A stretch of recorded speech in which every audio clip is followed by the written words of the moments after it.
ರಕ್ಕಸಿಯ ಕಣ್ಣಿಗೆ ಬಿದ್ದತೆ ಹೌದಂತಾದ್ರೆ ಆಕೆ ಸುಮ್ಮನೆ ಬಿಡ್ತಾಳ? ಅವನನ್ನು ತಿಂದು ಮುಗಿಸ್ತಾಳೆ. ನನಗ್ಯಾಕೋ ಭಯವಾಗ್ತಾ ಉಂಟು ಸ್ವಾಮಿ.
ಇಲ್ಲಿ ಪ್ರಾಣಿ ಪಕ್ಷಿಗಳು ಹಾಗೂ ದಾನವಿಗಳಿರುವುದು ಸರ್ವೇ ಸಾಮಾನ್ಯವಾಗಿದೆ.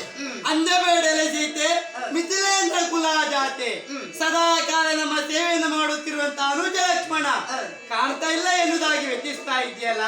ಲಕ್ಷ್ಮಣನು ಕೂಡ ನನ್ನಷ್ಟೇ ಪರಾಕ್ರಮಶಾಲಿಯಾಗಿದ್ದಾನೆ. ಆತನೇ ಕೂಡ ಯಾವ ರೀತಿಯಾದಂತಹ ಹಾನಿ ಉಂಟಾಗ್ಲಿಕ್ಕಿಲ್ಲ. ಬಂದಿರುವಂತಹ